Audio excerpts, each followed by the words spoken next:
tal amigos? ¿Cómo están? Muy bienvenidos a un nuevo capítulo de Piensa Valparaíso aquí en Piensa TV, desde las oficinas de la Fundación Piensa. Soy Paulo Solari, el director ejecutivo de la Fundación. Me acompaña Juan Pablo Rodríguez, el subdirector. Y tenemos hoy día un muy interesante invitado, el alcalde de la ilustre Municipalidad de Los Andes, don Mauricio Navarro. Don Mauricio es abogado por la Pontificia Universidad Católica de Valparaíso. Tiene una interesante trayectoria profesional y quisiéramos dedicar el programa de hoy para poder conversar con él, conocerlo un poco más y desde su mirada poder apreciar cómo ve a la comuna, a la región, al país y que nos ayude a entender mejor algunos temas que trataremos de ir abordando durante los próximos minutos. Mauricio, bienvenido. Y quisiera primero algo que probablemente llama la atención a pocas semanas de la elección municipal, que en tu caso como alcalde del ejercicio tomaste la decisión de no repostular a un nuevo periodo. Quisiera saber por qué, cuáles fueron las razones que te motivaron, tal vez si alguna sensación de tarea cumplida o otros proyectos que tienes pensado a futuro. ¿Qué es lo que estuvo en la base de esa decisión?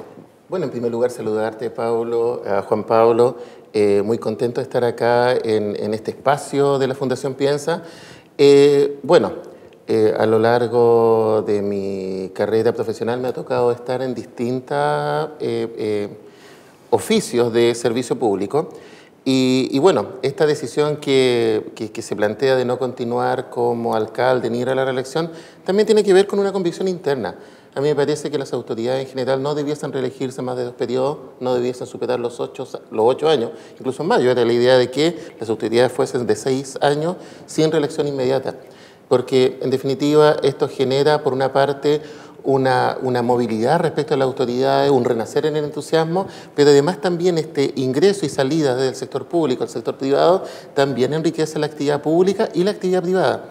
Entonces, en esa misma lógica, me pareció, no obstante que hay algunos proyectos que están en desarrollo, el día de ayer nos acaban de aprobar un proyecto bastante grande en el gobierno regional, pero nos parece, por lo menos me parecía bien importante ser consecuente con esto y de alguna forma creo que hay que generar los espacios.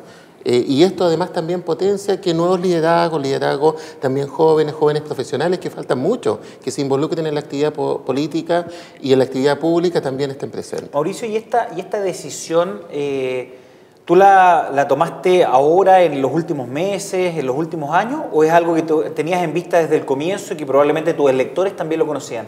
Bueno, al principio evidentemente estaba muy claro, sin embargo, cuando se aproxima la fecha de la elección hay que tomar decisiones. Y evidentemente es ahí donde se tienen que ratificar estas definiciones y en un proceso que no fue fácil. Y no fue fácil evidentemente porque cuando estamos avanzando en una serie de proyectos pareciera razonable decir, sabes que tengo muchas intenciones, ganas de continuar en esto y veamos qué es lo que piensa la ciudadanía. Sin embargo, me pareció que lo más razonable en este caso era generar ese espacio también. Creo que las autoridades tienen que tener su espacio para retroalimentarse, para poder enriquecerse, para poder hacer también cosas que les son propias. Igual que ustedes, yo soy abogado, entonces volver un poco al oficio, lo conversaba con alguien, tocar guitarra, el poder, sí, claro, o sea, un poco volver es muy agotador y es muy absorbente la actividad pública y principalmente en el caso del alcalde.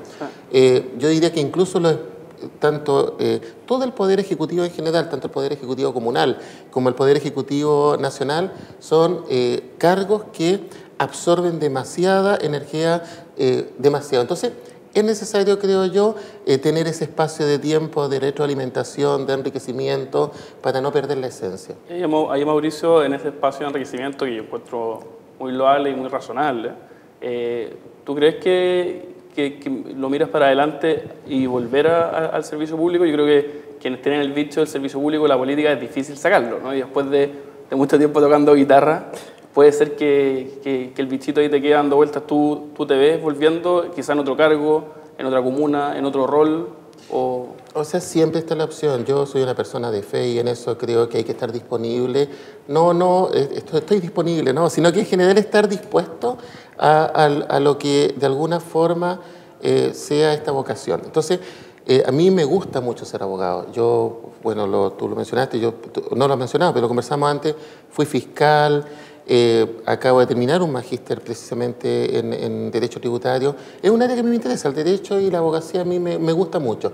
Sin embargo, si es necesario estar en algún cargo en servicio a la comunidad, claro, sin duda, pero no dejo el cargo de alcalde con miras a otro cargo. No, eso bajo... No, me parece. El momento hoy día es dejar la alcaldía, creo que lo vamos a conversar de ahí, hemos hecho cosas bien importantes en los Andes y creo que era el momento de que otros tomaran entonces el timón en esto y uno retirarse un poquito, yo por ahora, por lo pronto, volver al tema privado, volver a lo que es la abogacía, volver a la asesoría, volver un poco a ser abogado. Oye, Mauricio, y pensando en estos 8 años y ya hacia el término de este periodo, ¿cuál es tu evaluación? ¿Cuáles son probablemente aquellas obras que te parecen las más significativas, las más dignas de ser recordadas? Y de la misma manera, te quisiera preguntar por algunos déficits, algunas cuestiones que quedaron pendientes, tal vez algunas cuestiones que no se abordaron adecuadamente. Un poco en términos de balance, ¿qué nos podrías comentar? Sí, mira, yo diría un par de cosas. Primero, respecto del contexto político, que creo que es importante hacerlo presente, sobre todo cuando estamos frente a un centro de estudios que ustedes han desarrollado bastante análisis respecto a esta materia. Yo creo que nosotros tenemos a nivel político dos grandes déficits. Uno tiene que ver con lo que denominamos el chaqueteo político. Acá falta un poco que las personas con vocación estén disponibles y que haya un poco suficiente generosidad para permitir que aquellas personas que tienen vocación estén disponibles y puedan construir algo bueno. Por otra parte, yo creo que nosotros vivimos una sociedad que desafortunadamente está muy poco formada en lo político. Y creo que ahí se hace fuerte la necesidad de poder contar, como lo era antes, con educación cívica. Hoy día nosotros sabemos que los que van a votar, y este es el gran desafío de las municipales que vienen, más allá de la autoridad, tú por el hecho solamente de ser autoridad, te transforma automáticamente en una suerte de paria. Entonces, pero más allá de eso, yo creo que lo que nuestros adultos mayores son todos con una formación tremendamente republicana, con capacidad de poder definir y decidir el curso de lo que está pasando. Yo creo que es algo en lo cual hay que trabajar. Entonces, no lo digo esto desde el municipio, pero sí planteo que esto es una mirada que creo que es necesario, por lo menos la veo en los Andes. Yo, bueno, antes de irme a los Andes viví mucho tiempo, toda mi infancia y juventud en Quilpué, en Villa Alemana. Entonces, yo de alguna forma esto lo percibo como una deuda que tenemos como sociedad. Sí, ¿Tú crees, Mauricio, que parte de esa desafección por lo político, por la autoridad, por lo establecido, pueda explicarse o venir dada por el hecho de que la gente siente que las decisiones se están tomando muy lejos de ellos, vinculando con el tema del centralismo? Es decir, ¿crees tú que, por ejemplo, tu comuna de Los Andes, la gente de Los Andes puede decir, en verdad, el queque se está cortando muy lejos de acá y de ahí como las decisiones se están tomando muy lejos, poco influye lo que haga o deje de hacer yo? ¿Ves que ahí hay una vinculación entre el centralismo y la desafección de la gente por lo político?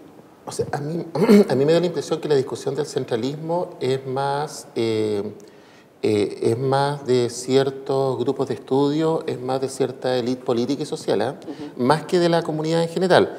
No digo que sea una discusión innecesaria, es extremadamente necesaria, pero en general a mí me da la impresión que en la comunidad la percepción sobre el centralismo o descentralismo es una discusión que le es ajena. ¿Qué es lo que la comunidad en general reclama? El poder contar con una buena educación, el poder contar con una buena salud, que no tenga que levantarse a las 5 de la mañana para ir al centro de salud familiar o que tenga que esperar 5 o 6 meses para que lo atienda el dentista. Te das cuenta que le construyan la vereda del frente. Yo creo que esos son como los requerimientos principalmente de los más vulnerables. Hay algunos requerimientos que de ahí te los voy a plantear respecto de lo que es la clase media en general. Buenas calles, adecuada iluminación, la seguridad, que probablemente vamos a conversar posteriormente, el retiro del aseo. Son temas que un poco... Pero fundamentalmente me parece que esas son las principales preocupaciones y los requerimientos a la autoridad por parte de la comunidad. No quiero decir, porque creo que la discusión de la centralización o la descentralización es una discusión que hay que dar. Evidentemente, la suma fundamental de los recursos públicos se agota en las capitales de región, en la capital nacional, fundamentalmente porque las autoridades de turno en general entienden que ahí tenemos un mayor número de personas y evidentemente me parece más razonable hacer una inversión donde hay una mayor cantidad de personas. Creo que es una discusión que es necesaria, que hay que dar, pero no me parece que la causa por la cual se provoca un poco esta falta de interés o esta falta de información política y social tenga que ver con la descentralización. Mauricio, en relación con esto, en estos días se está tramitando en el Congreso Nacional, en el Senado de la República, una reforma constitucional para establecer que los que hoy día denominamos intendentes y a futuro se denominarán gobernadores regionales puedan ser electos por votación popular. Quisiera saber cuál es tu opinión al respecto, porque claro, un poco en relación con lo que comentaba Juan Pablo recién, parece que la cuestión de la descentralización y cómo esto se aterriza, se aproxima a las personas, es algo que no está dentro de los primeros lugares de los rankings de popularidad o de interés. Pero cuando uno logra dar cuenta del significado más de fondo, de que a través de una descentralización efectiva se aproxima las soluciones a donde están las personas y de esa manera se ve un impacto en la calidad de vida, parece ser algo relevante. Entonces, en general, como primera cuestión, ¿qué te parece a ti esto?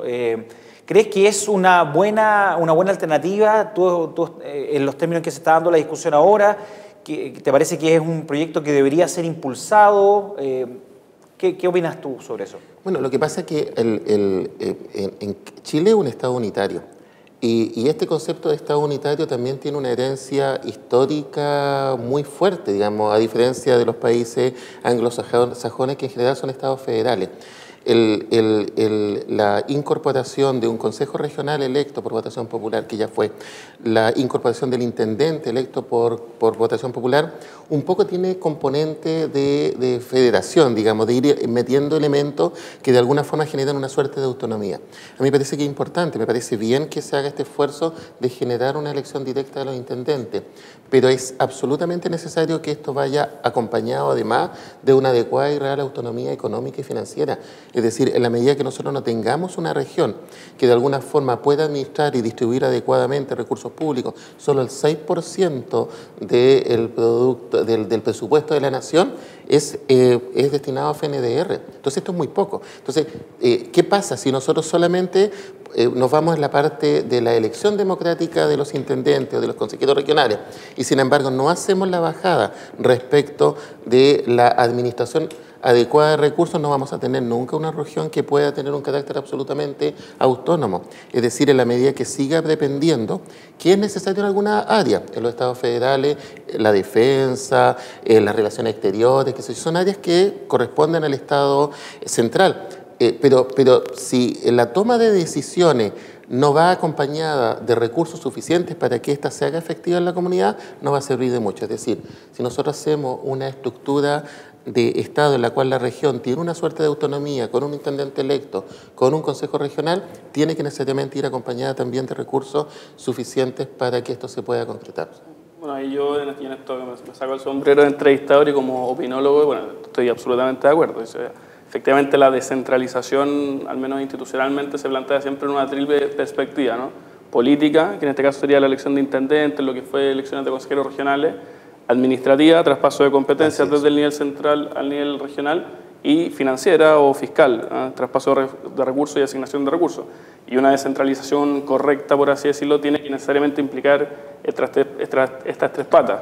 Yo creo que lo que tiene que tener ojo la ciudadanía ahora es que efectivamente se apruebe mañana o cuando fuese correspondiendo al trámite respectivo la elección de intendente, pero en el entendido de que ese intendente no puede ser un intendente de papel, sino que tiene que tener aparejadas las competencias y los recursos necesarios a través de las reformas que se establezcan en la materia, ¿no? Así que estoy absolutamente de acuerdo. Y Pablo, Juan Pablo, ese es un nivel de la bajada, pero ojo que nosotros tenemos ya un órgano que tiene personalidad jurídica, patrimonio propio, es mentira eso, patrimonio propio, atribuciones, qué sé yo, es electo democráticamente, que es el municipio. Entonces, claro, mientras tampoco nosotros hagamos adecuadamente la bajada pero no solamente recursos, porque uno de los grandes déficits que tienen nuestros municipios en general son competencias y capacidades técnicas por parte de gestión, pero no porque sean unos inconscientes, sino que fundamentalmente porque no se ha dado adecuadamente un proceso de formación. La Subdere ha hecho un esfuerzo tremendo respecto del proceso de capacitación municipal en general, pero yo diría que nuestras autoridades, en general, nosotros deberíamos establecer un estándar de exigencias como ocurre en Francia, que existe una escuela de gobierno y toda la persona que vaya a postular un cargo público tiene que estar un año haciendo y pasando por una escuela de gobierno, de tal forma que y que sea un requisito para que la persona pueda postular a un cargo, de tal forma de que tenga esta capacidad de gestionar y administrar por lo menos las competencias y los conocimientos adecuados para ello.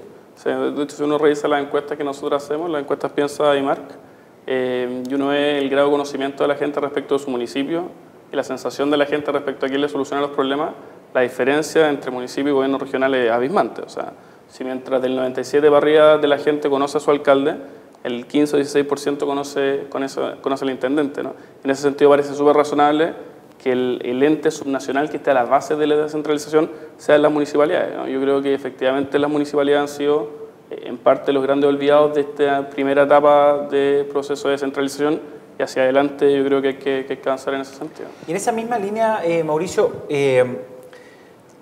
aquí en la región de Valparaíso no es poco frecuente escuchar voces de poder hacer algunos reacomodos respecto de la organización territorial, y en sectores como San Felipe, Los Andes, existen quienes plantean la posibilidad de constituirse como una nueva región. Algo similar a veces se escucha hacia la zona de San Antonio. ¿Tú crees que esa tendencia, y en otros lugares del país pasa lo mismo, ¿tú crees que esa tendencia es el camino adecuado, o por el contrario, en el otro extremo están aquellos que plantean que sería necesario hacer una redistribución completa y avanzar hacia lo que denominan las macroregiones? ¿Cuál es tu posición en eso? Mira, a ver, lo primero que yo creo es importante tener claro que hasta el momento, cuando se generan las regiones y cuando se establecen las provincias, no existió un estudio serio en virtud de qué definíamos nosotros esta región y en virtud de qué definíamos esta provincia. Entonces, lo primero que hay que decir que esto es una discusión que no se ha hecho y que está pendiente. Entonces, por ejemplo, a propósito de la región de Aconcagua, que ha sido un anhelo, yo también creo en este caso, de la élite política, de la élite social, más que de la comunidad. Pero más allá de eso, hoy día la Subdere está efectuando un estudio para determinar las condiciones técnicas, económicas, sociales, territoriales, políticas, para que se pueda constituir o no como región. A mí me parece que la respuesta viene dada fundamentalmente de qué es mejor para el desarrollo. Es decir, si nosotros generamos una región grande, con unas capitales metropolitanas, en las cuales alguien ha dicho, por ejemplo, San Felipe, los Andes pueden constituir y tienen elementos como para constituirse en una metrópoli, generando con un alcalde mayor, qué sé yo, generando una serie de vinculaciones y sinergias con las comunas más chicas, que puede ser una alternativa. Yo creo que no es necesario establecer como un ideal absoluto el hecho de constituirse o no como región, de generar o no una nueva provincia, sino que el análisis, lo que está pasando, digamos, en las provincias que se han creado, que la mayoría de los recursos públicos hoy día se están destinando en poder formar el aparato administrativo, en los intendentes, en los gobernadores, en burocracia. Entonces al final dicen, ¿sabes qué? Esto no ha sido un negocio para nosotros. ¿Por qué no ha sido un negocio? Porque esta plata yo antes la tenía en una calle preciosa, la tenía en un puente, y hoy día la tengo que estar gastando en pagar. ¿Te das cuenta? Eso. Entonces, es un tema que merece una discusión, pero mezclando los elementos políticos, pero también con los elementos técnicos. ¿Qué es mejor para el ciudadano de los Andes? ¿O qué es mejor para el ciudadano de San Felipe? ¿Que exista la región de la Aconcagua o que estemos juntos, pero aumentar la desconcentración o trasladar algunos servicios públicos, que tal cual está la Seremía de Minería en San Felipe, no sé, pues la Seremía de Educación la instalamos en los Andes? Porque hay una corte de apelaciones. Sí, o que haya una corte de apelaciones o una sala de la corte de apelaciones, como ha sido una aspiración. A mí me parece que hay harto espacio para efectuar y hay que ser suficientemente creativo para efectuar una discusión que, te insisto, que es una discusión que nunca se ha dado en términos serios y reales. Mauricio, vuelvo un poco a lo que te preguntaba antes, digamos, respecto de tu mirada como alcalde en ejercicio. No vas a la reelección y por lo tanto puedes verlo en términos un poquito más objetivos, más desde arriba, digamos, sin estar enfrascado en la discusión electoral. ¿Cuáles son los temas importantes de los Andes hoy? ¿Cuáles son esos temas que deberían estar probablemente en los programas de los candidatos y a los cuales el futuro alcalde o alcaldesa debería destinar sus principales esfuerzos? Mira, a ver, yo focalizaría en dos áreas que han sido las áreas principales de gestión que nosotros desarrollamos, más allá de todas las otras. Es decir, gracias a Dios nos ha ido bastante bien en términos de proyectos y obras. Tenemos una inversión histórica en la ciudad de Los Andes, sin perjuicio de la discusión de que Valparaíso y Viña se llevan todo, pero allá en Los Andes no nos ha ido mal, no, nos ha ido bastante bien. El primer elemento tiene que ver con el desafío de la sustentabilidad. Nosotros como municipio fuimos los primeros en la región en instalar un punto verde. Tenemos varios puntos limpios en la ciudad. Creo que la gran deuda que queda y que tiene que constituir un desafío por parte de las autoridades que llegan, afortunadamente, no sé si todos, pero la inmensa mayoría de los candidatos está un poco en esta línea, lo cual parece bastante necesario y razonable. Es decir, el cuidado del medio ambiente en todo el sentido, hoy día se transforma en un desafío para los Andes, para la región y para el país. La aprobación de esta norma legal que establece los recicladores por parte de la empresa, el segundo nivel, es una norma que nosotros la estábamos aplicando desde el año 2011 en términos reales. Hoy día nosotros ya separamos papel y cartones, botellas plásticas, botellas de vidrio, el aceite quemado, tenemos una planta de compostaje, una planta de humus, las naves de humo. Entonces, sí, pareciera que, porque además también tiene un efecto virtuoso tremendo. Cuando una persona recicla, no es fácil reciclar, no es fácil separar los residuos. Lo más fácil es tomar la botella y botarla. Que la señora pele el tomate, o el caballero también, a los que también somos dueños de casa, pele el tomate y lo bota a la base. Eso es lo más fácil. Hacer el proceso inverso cuesta. Implica disciplina. Y el joven, el niño, el adulto mayor, que tiene disciplina, es un buen estudioso. Es una persona que respeta al vecino o a la vecina. Es un mejor ciudadano. Entonces, hay una relación virtuosa en esto que creo que, por lo menos en el caso de los Andes, es necesario mantener, es necesario profundizar y es necesario avanzar en conciencia ciudadana en esto, porque esa ha sido nuestra gran deuda. El proceso de generar este cambio de conducta es un proceso lento, es un proceso en el cual tú sueltas de la mano un instante y el asunto se pierde, y hay que seguir y hay que seguir. Yo diría que lo primero tiene que ver entonces con el desafío de la sustentabilidad. Alcalde, respecto a eso, antes que pase al segundo, sobre el tema de medio ambiente vinculado. A veces se escuchan noticias acá desde la ignorancia relacionado con el tema de la división andina de Codelco, ¿no? Y el vertimiento de metales pesados en el Aconcagua. A veces uno escucha noticias medio sueltas. ¿Cómo se ha abordado últimamente? ¿En qué existen problemas actualmente para la comunidad? Sí, mira, desafortunadamente la relación, y este es también un tema que tiene que ser objeto de un análisis más profundo, la relación entre la gran minería en general, o la gran empresa, acá es Andina, el cobre, en el sur son las forestales, la relación entre la gran empresa y los gobiernos locales es una relación muy compleja. Y es muy compleja porque el plan estratégico de la empresa es optimizar los recursos, es decir, disminuir los costos y obtener mayores ingresos, con independencia de que sea para todo el país o sea para un grupo de accionistas. ¿Te das cuenta? En cambio, la lógica del gobierno local es propender al desarrollo económico, social y cultural de todos los que le integran. Entonces, es una relación en la cual cuesta mucho tener puntos de encuentro. Y incluso cuando se aparecen estos eventuales puntos de encuentro, también tiene una lógica mercantilista respecto de la gran minería. ¿Por qué? Porque yo invierto socialmente, pero no invierto en forma homogénea. Lo hago en los sectores que de alguna forma podrían afectar mi proceso productivo. Entonces, claro, yo me preocupo del camino internacional. ¿Por qué? Porque si los vecinos del camino internacional se toman el camino internacional, yo no voy a poder efectuar producción de cobre. Lo que ocurrió hace muy poco y que han habido 2, 3, 4 derrames muestran precisamente esta realidad. O sea, nosotros necesitamos una minería que efectúe realmente inversión para ser sustentable. Si nadie está en contra de la minería, muy por el contrario. Nosotros creemos que es el motor del desarrollo económico de Chile en este momento. Pero para eso tiene que hacer inversión fuerte para que sea sustentable. Recién ahora están hablando de cambiar las tubos en que se transporta el concentrado. La gran causa de los derrames de los últimos tiempos es precisamente la rotura de estos tubos que tienen muchísimos años. Es una inversión grande, pero hay que hacerla. Entonces, la relación ha sido un poco compleja. Ahora último, con el cambio y la designación de un gerente provisional ha sido desde la autoridad, personalmente saliendo un poco ya casi de la alcaldía, ha sido un poquito más difusa, ¿no? Pero yo creo que también es un tema en el cual hay que hacerse cargo, pero desde la conciencia ciudadana. A mí me parece que lo más razonable incluso es que dentro del gobierno corporativo de estas grandes empresas, sobre todo si son empresas del Estado, esté la presencia de la comunidad local, de una forma u otra. Alcalde, vamos a otro tema, aprovechando su condición de alcalde, de abogado, de exfiscal.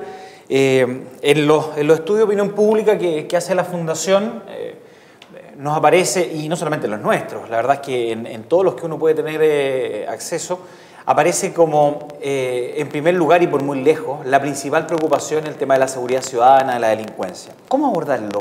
¿Qué nos podría comentar usted desde la experiencia, digamos, de cómo nos podemos aproximar a este tema? Tengo clarísimo que la pregunta es grande en 2 minutos. Y que probablemente el objetivo acá es que identifiquemos algunos puntos sobre los cuales poder iniciar un análisis. Bueno, evidentemente están estas dos áreas. Está el área de la prevención y está el área de la represión.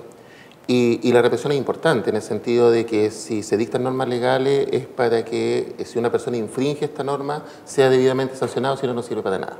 Eso está claro, ¿te das cuenta? El nivel de la pena es un tema que hay que estudiar.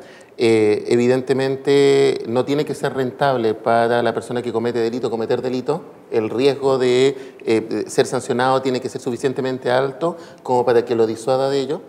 Y respecto de la prevención, ahí es donde entra mucho el municipio. Antes el municipio no tenía ninguna injerencia en materia de seguridad pública. A nosotros nos ha resultado mucho el concepto de la participación ciudadana. Nosotros en la ciudad de Los Andes, como yo venía de esta herencia de haber sido fiscal, trabajamos harto el tema de la seguridad. Creamos la primera oficina comunal de seguridad pública del Valle de la Concagua. Y dentro de este trabajo que se desarrolló, también focalizamos estas dos áreas. Por una parte, lo que es la prevención psicosocial y por otro lado, lo que es la prevención situacional. La prevención psicosocial tenía que ver con las personas que podían estar expuestas a la comisión de hechos delictuales por razones sociales, culturales, económicas, de diversa índole. Y ahí hay que hacer un punto importante. Es decir, hoy día, además también el fenómeno de la delincuencia no solamente tiene que ver con que no tengamos ni se sancione severamente a muchas personas, sino que fundamentalmente también tiene que ver con situaciones de injusticia dura que se presentan respecto de personas que no tienen las mismas condiciones para poder acceder a educación, para poder acceder a un trabajo digno, para poder acceder a una formación adecuada. Y este es un tema del cual hay que hacerse cargo. Esa es la prevención psicosocial. Pero por otro lado también está la prevención situacional, es decir, cómo disuado yo de la comisión de delito generando espacios públicos seguros. Esto tiene que ver con la iluminación, tiene que además también que ver con un enfoque sistémico. Por ejemplo, se utiliza en muchos lados la instalación de cámaras de videoprotección. Esas cámaras de videoprotección cumplen dos funciones, son muy buenas. Por una parte, constituyen una prueba. Por otro lado, además, también disuaden porque nadie comete un delito cuando lo están observando. Pero hay que tener presente que los delitos que se cometían en esa zona, producto de la instalación de estas cámaras de videoprotección, se van a empezar a cometer en otro lado. ¿Te das cuenta? O sea, es decir, yo no disminuyo el fenómeno delictual por esta sola instalación, lo disminuyo ahí. El problema del globo que le dicen. Es el efecto globo.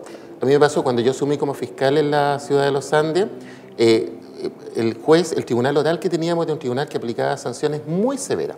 Es decir, una persona robaba 15 años y un día. Entonces, ¿qué pasó con esto? Que disminuyó la delincuencia en Los Andes. pero se incrementó increíblemente en San Felipe. ¿Te das cuenta? Es decir, el efecto globo fue el que provocó. ¿Por qué? Porque era más rentable cometer delito en San Felipe que en Los Andes, porque las penas asociadas al mismo delito en Los Andes eran mucho más altas.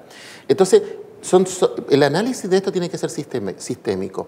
Tiene que estar clara la prevención, hacerse cargo de lo que es la prevención psicosocial, hacerse cargo de la prevención situacional más la psicosocial y hacerse cargo también de que efectivamente nuestros tribunales de justicia sancionen adecuadamente y conforme a la ley a las personas que cometen delitos, precisamente para evitar, para que la pena cumpla ese efecto de disuasivo para otras personas y para ellos mismos de seguir cometiendo delitos. Estamos terminando, Mauricio. ¿Hay, en tu opinión, también hay un tema de cuestionamiento a la autoridad? Lo digo respecto del rol de Carabineros. Cuando uno ve imágenes que la verdad que son impactantes, de cómo se agrede a Carabineros, de cómo en definitiva se ha perdido el respeto por la autoridad, parece que ese también es un factor y es nuevamente de muy difícil abordaje.